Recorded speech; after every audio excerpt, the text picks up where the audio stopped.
Calling us to the everlast, these are the songs of our lives!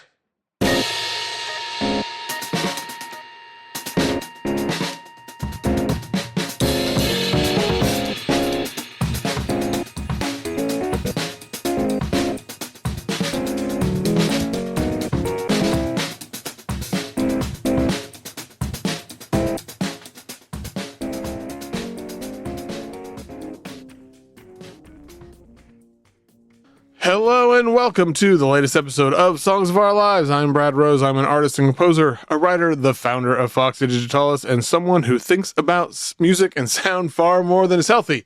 Each week, I invite on a guest to talk about the songs and the music that has meant a lot to them and left its mark. Previous guests include geologist Sam Wentz, Andrew Weathers, Sean McCann, Clea Vandiver, Chris Williams, Ryan Sawyer, White Boy Scream, Dorian Wood. I could go on and on. But this week, I have an absolute legend on the show. It is the one, the only Carlos Giffoni. I'm super excited to have him on. He's got a new record coming out this week called Pendulum. It's on Room 40. It's an album of collaborations, the likes of Zola Jesus, Chasny, Lea Bertucci. It goes on. It's just, yeah, it's such a great record, and it really, I feel like it shows just another side of many sides of Carlos's work. Yeah, Carlos is just a rad dude. That's all I really can say. He did mention over on, I think on Instagram today, as I'm recording this, that No Fun will return in 2026. So that's nothing but good news. And I can't wait to see what that's all about, what it's going to look like, what he's doing, and just, yeah, hell yeah, hell yeah, hell yeah. Anyway, Pendulum is out this Friday. I can't recommend it enough. And this was so much fun. So much of what Carlos talked about resonates with me. It was like looking into my own head. So hope you all enjoy it.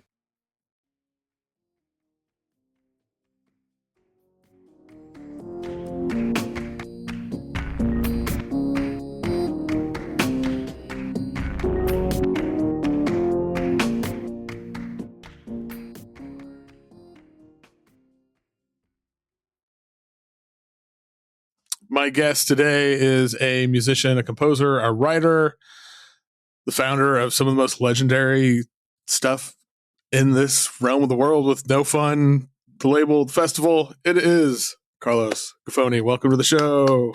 Hey, thanks, man. Thank you, Brad. Thanks for having me. Psyched to be here for this. So you've got, I mean, you're always working on stuff, but you got a really cool new record coming out in February on the great Room 40 called Pendulum. Yep. Coming out the same day as my album on Room 40, actually. So cool. February 6th, bros. Anyway. Nice. Man, there's so much about this record. I kind of, to start, so it's a lot of collaboration. It's kind of the theme of the record. Greg Kelley, Mabe Fratti, Zola Jesus, Chasny, Lea Bertucci, and I'm forgetting one person. Iggor Cavalera. That's right. So one of the things I was thinking about, like this, there's this sort of like geographic journey built into the creation of this record. You know, recorded it in California, and then you sent it all over the place, and then it went to Japan where Jim O'Rourke mixed it, and then back to California, then goes to Australia for release. Yeah. I'm kind of like, what was there something that sort of drew you to this sort of like distributed globe spanning sort of process, or is it just kind of how it worked out? Yeah, this is definitely one of those records that I knew was going to take a little bit of time to make. So actually, I began right around the time when I finished my previous record, Dreamwalker, and I kind of have this idea that it had been a while since I had worked with a lot of new people, and I came up with a list of people that I really like, whose music I enjoy, who I wanted to work with, but I hadn't yet at that point. And I just started to hit them up and be like, okay, I hope they want to do something with me, you know? And everyone said yes. Everyone was really thrilled. So initially the record was supposed to be all collaborations. There's two people that never finish their tracks, so I finished them myself because I really like them anyways, and I wanted to kind of have them on the record to give it some space. They worked out. So, and that sometimes happens, when you're trying to work. Everyone that I have on the record is really busy, is doing a lot of stuff, playing live, doing records. So sometimes, you say yes to a project that you can't complete. So totally fine with that. But that was the idea, that I would send these tracks out to different places, to different people, and then to see what happened there. This was the type of collaboration where I did all the initial kind of sounds, and then send them out for people to do their thing, and then see what came back. So it's definitely a very different record for me. I mean, of course, I've done collaboration records, and I've done releases made from live sets, but I had never done a record like this where every track has basically a different person on it, or almost every track, and their own take. And it made it very interesting to me to just lose control a little bit, and let other people kind of also steer the way the track was going to go. Because I think, except for Greg's track, which I had an idea in mind that I talked to him about, I think all the other ones, I was just like, here's your thing, go for it. Let's see what happens. That's cool. Yeah, that was going to be one of my questions. It's like, if you gave him any sort of vision or direction, or if he was just like, here's a piece, do your thing. Yeah, that was it, really. It was like, here's a piece, do, however you want to do it. If you want to cut it up, you want to just, do overdubs. And it was always the whole, this lasted 2 years to make. That's another thing. It took a while to get all the different pieces, tell people that I was sending them tracks, and then finishing the tracks, sending them to them, getting them back, and talking about them, and doing additional things if necessary. So this was a long process. So there's that part of it, too, where it was also like a little gift that I received throughout these 3 years. Whenever one of the tracks came back, I was like, oh, awesome. I have something unexpected and new that I don't know what it's going to sound like, that I'm part of, that I can now see if, we need to do anything else to complete. And then I think for me, the cherry on top, what a terrible phrase, but the cherry on top of this ice cream of an album was that I got Jim O'Rourke to do the mix, because that's another thing. When I had all the tracks, I was, okay, now do I mix them myself, or okay, let's add another component to it. And I happened to be in Japan April of last year now, I think. Yeah, last year. In 2024, I don't know when this will air, but this was in April 2024. I was in Japan. I played a show with Jim, and I think we went out one of the nights I was there, and I asked him, and he said yes. So, and I was really happy, because he's an extremely talented music producer.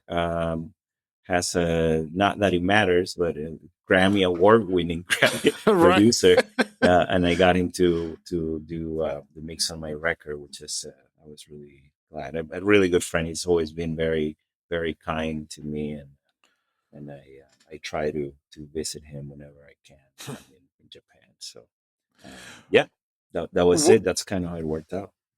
When he mixed the record, were you there when he mixed the record, or is that you sent it to him and he did his thing? Yeah, no, I wasn't there. I was back home. I kind of sent it to him afterwards, and he did his own thing. And I trust him 100% with anything, so I knew he was just gonna do it. And I think I only had a note on maybe one of the tracks, because every track that he mixed, I sent to the person as well to take a listen. I think in most cases, just to make sure everyone was on board with the final thing. And I think we had one small note, but other than that, everything came out, right away. Just it's great. So, yeah, that's amazing. I've really been enjoying the record. Like, it's. Oh, thank you. And I love the concept.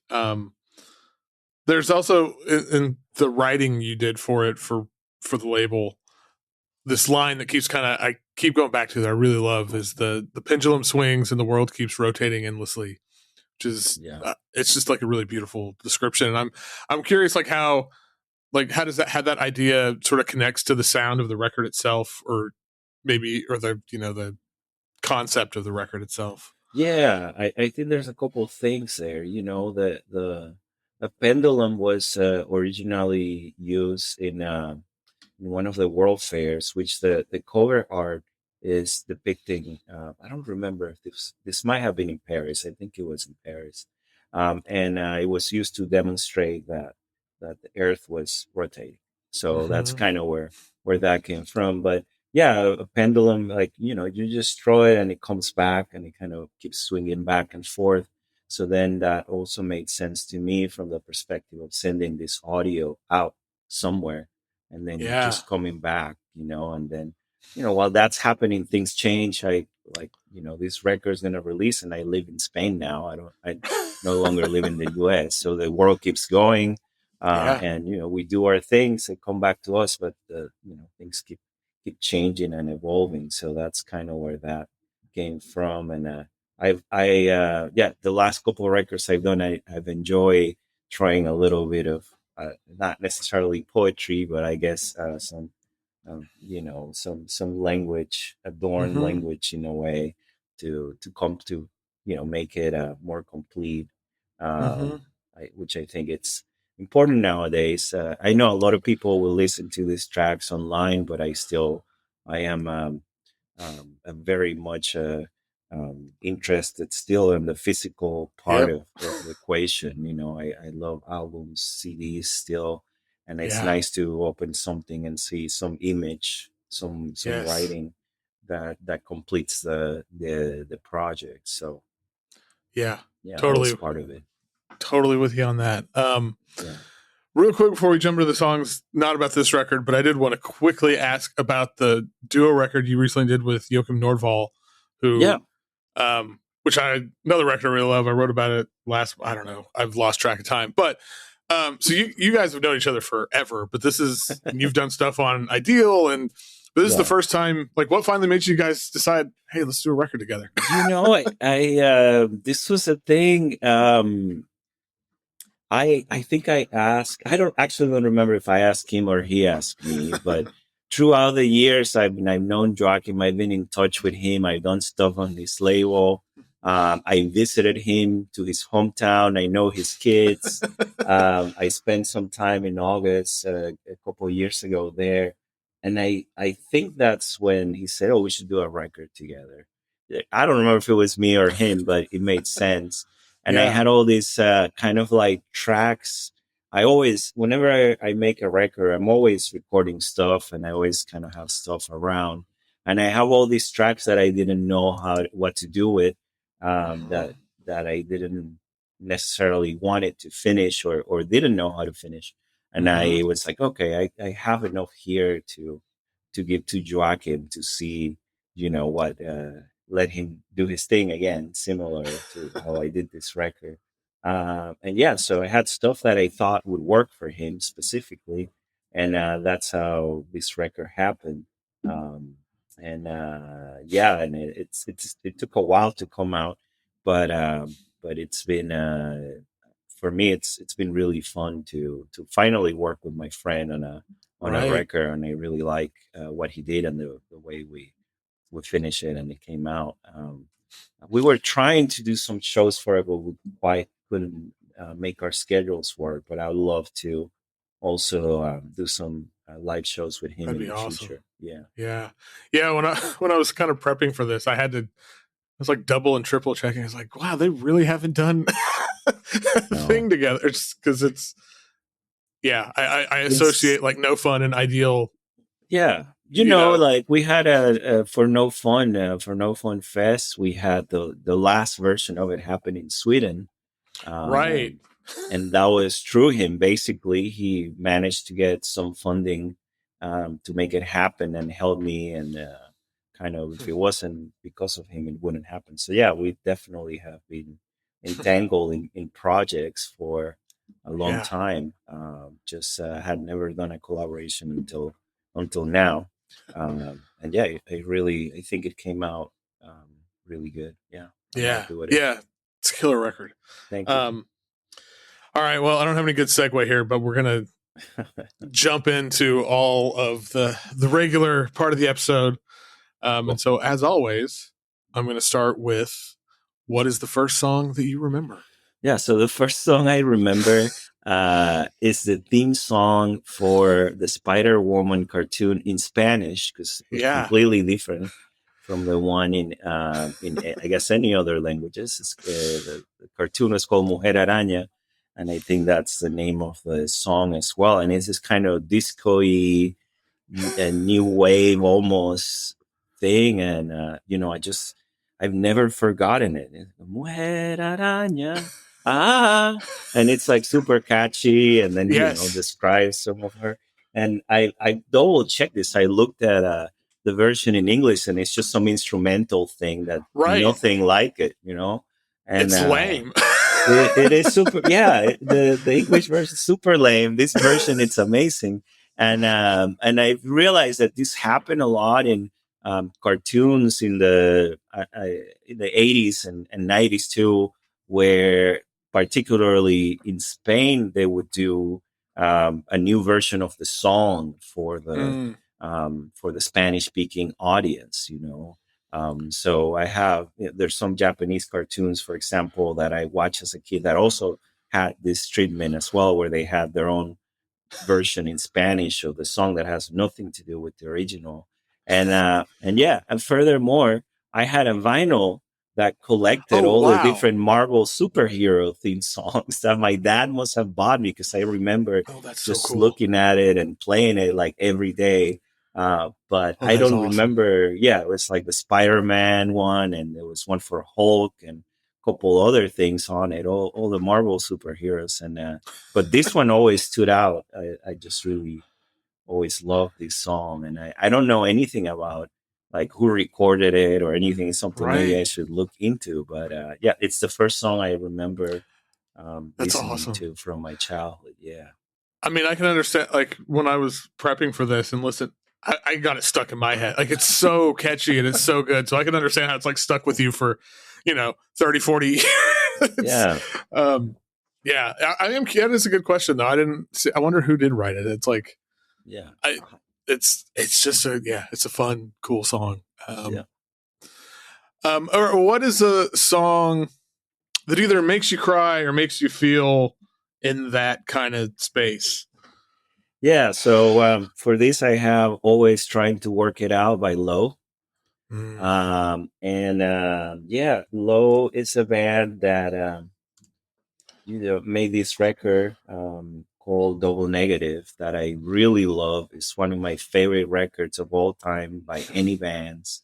And and during COVID, it came before COVID, but during COVID, I just listened to this all the time. I would even do it in my car. I just play it in my car and just sit in there, and sometimes will cry to a lot of these songs. Actually, it's just a hard time, and this record is just so emotionally heavy in a way. And I think this is just a song about running into your ex at a supermarket, actually, but and seeing them with their kids or whatever. But even that part of it, of being like an everyday encounter with someone that meant something to you, I think there's a whole little story in there, that's really sad in a way, and thinking about what could have been with that person in that situation. But just the music on this entire record, but this is one of the songs that I remember right away that I thought of. On this entire record, it's hard not to get emotional listening to it. And then, of course, this band is no more because one of the members passed from cancer. So, like, that's also makes it even more sad to listen to this record. So, on top of it, that makes it even more sad to listen to this. Yeah, it's such a there's just this heaviness to it. Like, some of the music I love. I mean, even the way it's produced and mixed and stuff, I feel like kind of adds to it. I was thinking when I was listening to it the other day, like, I love the way the drums are mixed on it, where it feels like they're like they're kind of clipping almost and like cutting into the rest of the song. Yeah. And it, to me, it just kind of heightens that emotion of that. It's like, I don't know, it's, you know, like these lives sort of bleeding into each other, kind of that, you know, what could have been. And it's like that feeling creeping into your, yeah, I don't know. It's so beautiful and just kind of just breaks me into pieces. Just listen to it too much. Same. And you're right. Like I read a little bit about the production of this record, and I don't remember the specifics right now, but there's definitely certain compression and analog equipment that was used to get everything kind of sounding so heavy and overdriven in a way, and then put back into it. So this was definitely one of those albums that was engineered in the studio to make it sound a certain way. So it goes beyond just like, you know, the actual songwriting, but it goes into using the production to elevate what they had. And it's I point to this record all the time, and it's one of those records that I play to any friend that visits me or that I see in their house that don't know it. And if it comes up, I'm like, you have to, whether they know and they like Low as a band or not. I'm like, no, you have to understand and just listen to this record. Yeah, this record just kind of transcends all of that. It's just an all-time great record. On the flip side, what is the song then that will put you in a better mood? This is another weird one. So this is a song called Tu Pum Pum by El General. And it's another song from my childhood. This is a song from 1990. So before I was exposed to like any sort of like, you know, kind of new music that defined the way I think and make music. This is one of the, if not the first, one of the first reggaeton songs ever made. Yeah. And El General was just a pioneer of this style of music. And there was a little dance that I would do in high school. This is in sixth grade, I think.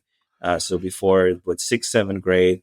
And they would play it at every party. And I felt really good about this song because I grew up in Venezuela in South America. And at parties, people would dance merengue and salsa, which for me were both very hard to. I'm not a good salsa dancer, but this I could dance to because it's just kind of like this kind of moving to side. And I learned a little dance, and I could do it at parties. And That's stuff. awesome. So I forget this song exists, and every once in a while it comes out, and it just makes me smile. Just think, and the lyrics are super ridiculous and funny too. And this guy actually really interesting. The reason like no one knows about him anymore is because he became very religious and became sort of like a pastor at a church, and kind of left this whole party music stuff he was doing behind. But he still was, I believe, the first person that you could say, okay, this is a reggaeton type of music. Yeah. Yeah, I've heard this before, and I hadn't thought about it in so long. But man, yeah, it's like a party in a song. It is so much fun, and I don't know. It's interesting that he became like this, like really religious and a pastor and stuff. Which I mean, I can't see from him, but he has so much charisma that like this song is just right. And so that I could see that translating well to that world as well. This is, I don't know. I love this song. It's just fun. And I can understand having, like, it makes me want to, every time I hear it or even think about it, I just want to get up and start moving. Yeah. El General, all the way from Panama. Hell yeah. All right. Well, everybody's favorite question. What is objectively the greatest song of all time? Yeah, this is a funny question because the way I think about music, and actually I had a really long conversation with someone a couple of months ago, and the way I think about art is, for me, the value of something, it's what it does for people, right? Not just how many people like it and enjoy it, but what kind of meaning it gives them, what it means to them, to their lives, how it can change them or transform them in a way. So it's hard to be objective and say objective is what are you trying to measure? The most technical song. So I went the other way, and I thought about a song that's very personal. And this is a friend that this is the song that a friend told me about, and it was like, "Hey, just sit down, let me play you this." And it was actually Jim O'Rourke who first played me this song. We were in a bar in Tokyo. This is like between 15 and 20 years ago. And this was a bar that doesn't exist anymore, that was completely covering vinyl records from all around the whole bar, from floor to ceiling. And they pulled this record out and just played me this song. And it's called The Kiss by Judee Sill. And since then, I've become a big fan of Judee Sill. I have, both her records, and then the thing Jim did later, who got some of her extra tracks and kind of were released as well. But this record is incredible. Both of her, the records that she did when she was alive were incredible. And I think it is a great song. The instrumentation is great. It's beautiful. It's sad. And I think it's something you can share with anyone at any time. So I think for me, that's kind of how I went with this question, thinking about something that became very personal to me, that someone gifted me. And since then, I've also gifted to other people this little song from Judee Sill. Yeah, this is this is one of my favorite songs too. It's one of those ones that sometimes it can be hard to listen to, because it's so, like, I get so emotional just like thinking about her story and thinking about just all the kind of history around it, but just the way it's arranged, it's like this slow kind of dramatic procession, and her voice is just this sort of phantom. There's a live version of it from a show in England somewhere. It might be in London. That's really good too. That's just her and piano as well. Oh wow, yeah. I think I've seen that once or twice. I Probably look that seen up again. it, yeah. But it's it's such a beautiful, incredible song. And another very talented person that left early. She had obviously substance issues and had a battle with her own religious beliefs all her life too, and I think that comes across in all her music as well, which is very much incredibly arranged. If you want to learn anything about arranging, yes, I think these are her music. It's a great starting point. Yeah, and like she could sing the phone book and it'd be beautiful, because all right. Well, on the other side of things, sort of here, what is a song that you used to really love, but now, like, if you heard it recently, if you think about it now, it doesn't quite do it for you the same way? Yeah. So this is a beautiful song too, but it's just stopped working for me, because I think how many times I've heard it. But the Beach Boys, God Only Knows, is what I put in here.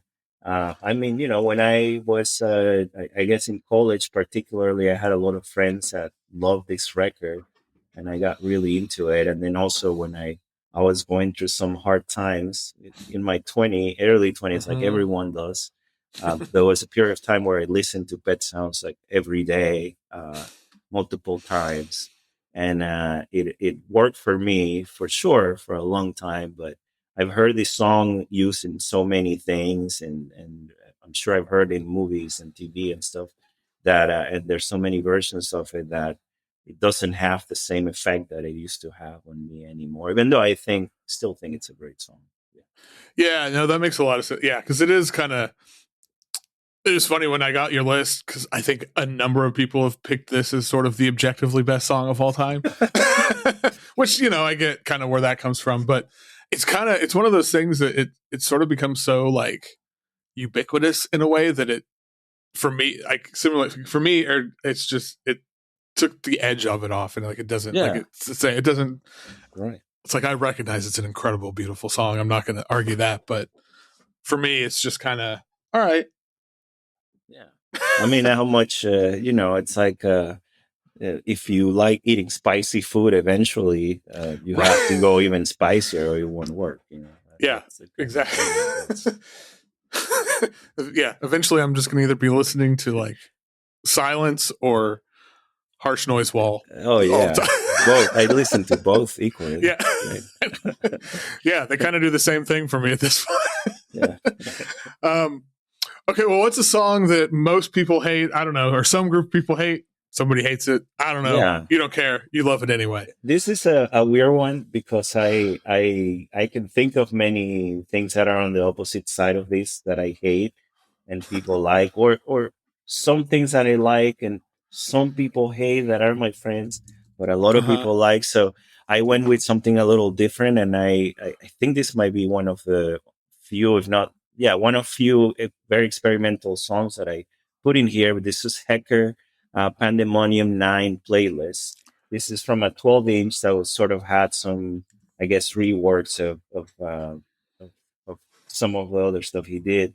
And the reason I picked this one is because I was asked to DJ a show in New York, and I don't remember which show it was. It might have been like a Deerhoof show or something like that. And I freaking love this record and how messed up it is. And I put it on, and I pretty much clear the room when I put this record on. I love it. And so I definitely remember specifically that moment of like, man, no one likes this thing that I really love, you know? Yeah. So that's why I picked this. And I love Hector's music. He's great. I had him play my fest when I used to do it. And I love almost everything he does. Not everything, but yeah, this is the record.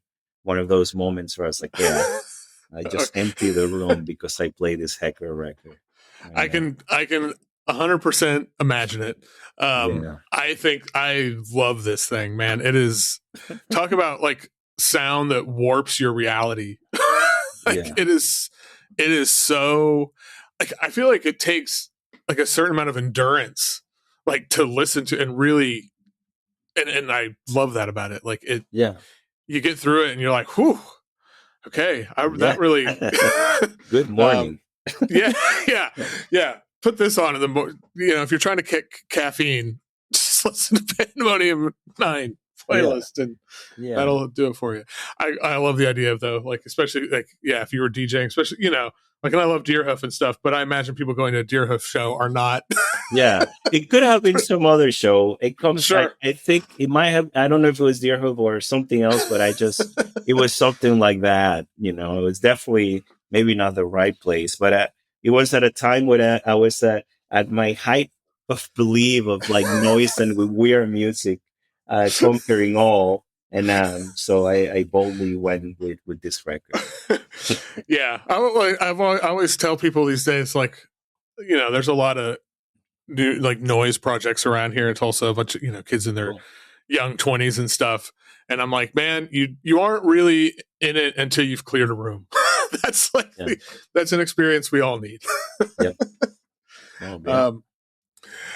Okay, well, if it's not Hecker, what's the most romantic song? I went with something that maybe some people think is cheesy here, but I really like Robin, Call Your Girlfriend, as one of the most romantic songs. And one of the reasons I picked it too is because there is an aspect of it that is anti-romantic in a way. This is a person telling you to call your girlfriend and let them know that it's over because you're with them now, right? And I think we can all relate to that, I guess, in a moment in our lives. I certainly can, but it can also be uplifting to have that, and also very romantic to be stolen away or to steal someone away, even if momentarily. So I really love Robin, by the way. I've seen her twice live, twice now. And anytime she would play, I would go see her. She's incredible. And I love most of all of her records, which is maybe weird for someone that's really into experimental music and noise. But I just think she's a really great songcrafter, and that's what I picked this song. Oh man, I couldn't agree more. Like this was one of the songs that when you sent it, and it's been a minute since I listened to this song. Like I know she had a new song come out a couple months ago, and it's great. And I forgot just how much I fucking love this song. This song is so good. Everything about it, like the lyrics and the sort of And message, but it's then kind of like electronic music too, you know. The synths sound great, everything sounds great yeah, on it. It's good. yeah. And then I was watching the video, and I forgot. It's like it's this, one. I don't know if it's a continuous shot. It seems like it's just one shot of her doing, this incredibly awesome choreographed dance in this warehouse. Yep. And oh my god, it's just and the part on the bridge where it sounds like there's a vocoder getting all like I love this song. And I love Robin too. I think she's sort of the height of pop music in the last however long. And I really hope she has a new record coming out next year. Feels like I think she's working on one. I think I heard she's working on one. But that would be fingers great. Crossed. I was really excited though that this was on you. So I was like, hell yeah, I'm get to talk to Carlos about Robin. This is a great way to end my week. Nice. All right. Well, what is the song that changed your perspective on an artist, either for better or for worse? Yeah. So I picked. I think that this song is the whole record, but the Priest They Call Him by William Burroughs and Kurt Cobain. And I've referred to this before as the first time I really heard noise music. Same. Because I grew up in the 80s and 90s, and I was really ready to absorb like a sponge new music when Nirvana came up on MTV and Smell Like Teen Spirit happened, and I was in South America. I had no access to any sort of weird music growing up in Venezuela. And this was, I went out and I bought any Nirvana stuff I could find, anything that they would mention in their interviews, which is like how I started listening to Sonic Youth. And then from there, springboarded into Boredoms and all kinds of crazy stuff. Dude. But this was the first record where I was like, I had read William Burroughs because I did do a lot of reading as a teenager. And it's fucking weird, right? And then just having the combination of these two people do something, and then listening to Kurt Cobain just doing feedback and just kind of wailing on the guitar, and then William Burroughs' voice comes in. It was just incredible, and it just kind of changed my perspective of what was possible with music, but also what these two people could do, and just the idea that, he's just not a guitar player in a band. And William Burroughs is just not a writer. He could do this thing too. Yeah. Obviously was really changed my perspective on, I would say, not only, the artists themselves, but just what was possible. So this is a really great record that I love. Yeah. Everything you just said, like, it's exact. Like I think I was in 6th grade when Nevermind came out, when Smells Like Teen Spirit happened. Yeah. And I was just ready, and I just ate it all up. And I remember there was the book, and it got recently, like a new edition got reissued that was, I think Michael Ozerod wrote. It was a Nirvana book about, and everything in there, like it talked about like Kill Rock Stars and K Records. And I remember I got a Thrasher magazine, like skate magazine. Yeah. And there was some record store somewhere, and they had like a catalog inserted in there. And I remember just saving up my money and sending off cash for all these weird records that on these labels that were mentioned in this book. I had no idea what they were. And it literally changed my life. Like, I mean, there's a direct line from that to where I am right now. Yeah. No, and it's kind of insane when you look at music since then. I don't know that there's been another inflection point like that, when something that was really kind of coming from the underground and that was very real has been inserted into the mainstream again in the way that sort of music did. So, yeah. I know. Yeah. I can't think of anything. But yeah. And also, I mean, it was the same thing when I heard this. I think I was probably 14 years old or something. And I got it because it was like, it's Kurt Cobain. And I knew William Burroughs. I think I'd seen Naked Lunch, like the movie at that point. And it's the weirdest thing I'd ever seen at that point in my life. And I was like, okay. And then it was just, you can do that with a guitar? Like, I was always trying not to have feedback on my guitar, but wait, it can be pivotal. Yeah, for sure. All right. What about lyrics? Obviously you generally make music that doesn't have lyrics. Yeah. But our lyric, like, there's a few exceptions, but yeah, mostly that's true. Yeah. Are lyrics like an important thing to you? Like, do you pay attention to lyrics? Can it like make or break a song? Yeah, I mean, I think lyrics are important. I agree in general that I am first and foremost a sound person when it comes to what I care about. So I always tend to listen first to, to the arrangement, instrumentation, the tone, whatever it is, whatever makes the song or the piece what it is. I really care about sound quality tremendously. But lyrics, I mean, are what makes a song, right? In a way. Yeah. So, so I pick one, maybe it's a curveball, I don't know, but Only Love Can Break Your Heart. It's by Neil Young, and I'm not a super Neil Young person, just like I'm not a Grateful Dead person, but this is one song that I heard, and I heard that just that line, "Only love can break your heart," and I was like, "Fuck, that's so true, man," and so painful. And I really that really did it for me, and I've always kind of remember that line and that little bit of truth from that song. So. Yeah, it's such a good line, and I always feel like a lot that line and just kind of the lyrics, and it feels very like he's like, I learned this firsthand, the hard way. Neil Young's always been kind of hit or miss for me, but I love this song. I mean, this whole record's pretty great, but there's just a lot that I don't know. There's a couple, Neil Young's records that I've heard that I like. Lark is okay, Trance is great. So there's a couple ones that I like, but also again, I'm not super deep into stuff. Right. What is the last song that you completely fell in love with? Roxy Music, Jealous Man. And I know it's an old song. I also was not super knowledgeable of Roxy Music songs till I don't know, the last 10 years. So it wasn't something that and last couple of years actually listened to a lot of Roxy music.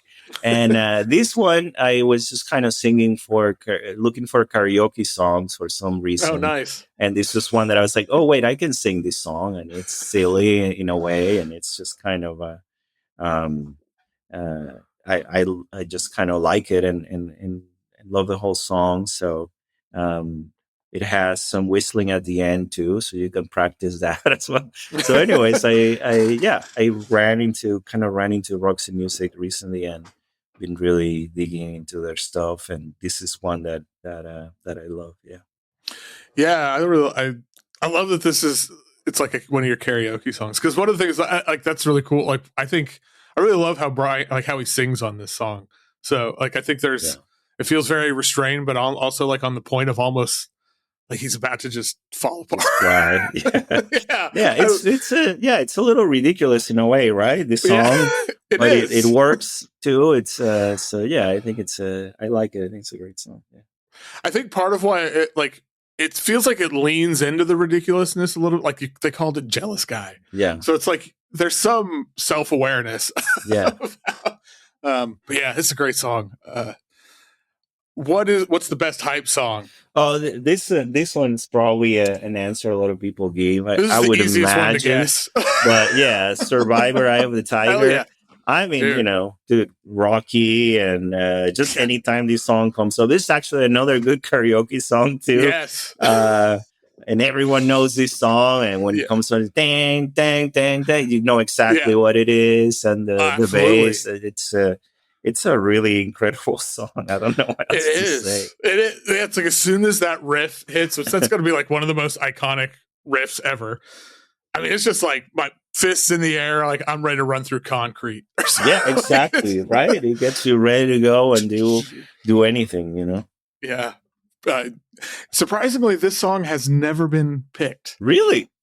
I know. I don't know what's wrong with people. What? I've done like over 100 of these, and people I was gonna say, wow. This is one of the things where I put this down, and I was like, oh, maybe because this was part of the area where you could select a different question, And I was like, probably so many people have said this, maybe. And I was like, no, fuck it up. We'll just talk about it. It's the song. I mean, yeah. It's anytime I'm like, I got to get something done, this is on the playlist. I'm like, all right. No, I mean, especially if you were a kid when like the Rocky movies came out too. I think that's just like, you know. I am of the age that this is perfectly, was right in that point of my childhood. So, yeah, cool. All right, last two questions. So what is the song that means the most to you? Not necessarily because of the song itself, but just because you associate it with something or someone or experience. Yeah, so we actually talked about this band already a little bit, but this would be Nirvana, Smells Like Teen Spirit. And then again, because of the moment in my life where this hit, where I was just like, is Guns N' Roses good? What is this? You know, I was just kind of still confused. Nothing had yet hit me directly in a visceral way. Like this, and you know, this is one of those songs that I don't necessarily need to listen to it ever again in my life. Right. I go back to it. I'm like, oh, it's overproduced. You know, it's so much chorus on the guitar, whatever. You know, there's many things you can say about it. It was engineered to do what it did, right? Which is amazing. But it changed my life completely, right? If it hadn't, without this song, who knows? You know, maybe I would be living a completely different life, and I wouldn't have done all the things that I'm happy I've done, and all the music and all the people that I met and that I play with. I don't think would have happened without this song. So it's very meaningful and personal for me in that way. And you know, it very much dates me as far as like my, you know, when I grew up with grunge stuff, and I started a band because of this song too. Or I was asked to sing in a band, however it worked, but I was in a band when I was 15, 16 because of this band and this song. So yeah, it's super meaningful to me. Yeah. Yeah, I mean, my note that I wrote down is I put the song literally changed my life, and it did, because it's the same thing. Yeah. Like, I was even realizing, like, I first learned about feminism because of Kurt Cobain. Sure. Like, and talking about, and I remember getting sent home from school in 8th grade because I got a white shirt and with a Sharpie wrote "God is gay" on it. From nice, which is from Stay Away, which is another song in there. And in Oklahoma in like 1992, that was received. No, my dad was really worried about what was going on with me. Yeah, for sure. Because of this song too. When I started being in bands and you know. Yeah, so I totally and you know, and I met people that I was too late to meet Kurt Cobain. By the time I moved to the US, I never got to see them live, but I become friends with many people that were close to him, and I've had the chance to spend time asking about, you know, what that was like and what this person was like in that time. So yeah, I think it's been definitely all positive because of this song. I think for me, maybe not for my family, but for me, yeah. Right. Yeah, my family might wish I'd never heard it, but exactly. But hey, that's okay. All right, well, last question. What is, at least in this moment of time, maybe it changes, maybe this is always the answer, but what is your favorite? Yeah, this changes definitely, but this is one that keeps coming back as my favorite song, and another song that I like to show people that don't know about this, but Diamanda Galas, My World is Empty Without You. It's just another beautiful song that can make you cry. I think this was also around the time, or this was after, but a lot of the songs she made are inspired by her brother who died of AIDS at a young age, or too young of an age. He was a playwright. And it's just a beautiful song, and her voice is just brutal and incredible. And I've seen her twice, and I would see her anytime that I could. And I remember the first time was at CMJ in New York in like 2000 or 2001. And it was, I think the place was called Joe's Pub. It was just this piano in the middle and this sort of circular club around here. And I was just like, super heavy. And I saw her in LA maybe like 12 years ago at a church. and that was also incredible. And yeah, any song she sings, whether it's her own or a folk song or a cover, it's incredible. She sings in like, I think I've heard her sing like 5 languages at this point too. So this person, Diamanda Galas, it's a goddess. It's like this. Right. I would worship her. She's incredible, super talented, and there's no other artist or musician like her. And this is a song that I keep going back to, and that I really love, and that could work as an answer for many of the other questions in this list as well. Yeah, man. Yeah, no, it's like if there was a church of Diamanda Galas, I would go to church. Because she's just such a singular. Like, I don't know, she's so singular. Like there is only one, and there will only ever be one. Yeah. But yeah, amazing song, and like her it's like the vibrato to end all like vibratos. Her voice, just is there in her voice somehow. Yeah, it's incredible. Well, awesome. This was a whole lot of fun. Thank you again for doing this.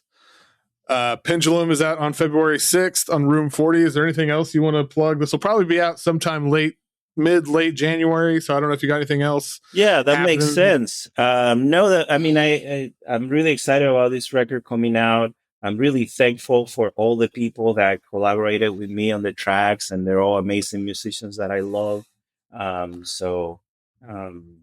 Again, thanks to all of them. Thanks to Jim for mixing it. And by the time this comes out, I should have announced a tour in Europe, a short, small tour, but definitely doing some dates in Spain and France, and up to one show in Switzerland, and we'll see what else happens. And I plan to do another round of shows later in the year, so keep an eye out. Awesome. I mostly post them on my Instagram because that's what people do.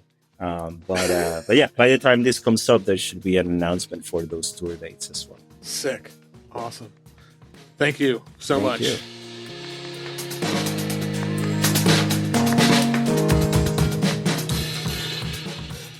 Once again, thank you to Carlos Giffoni.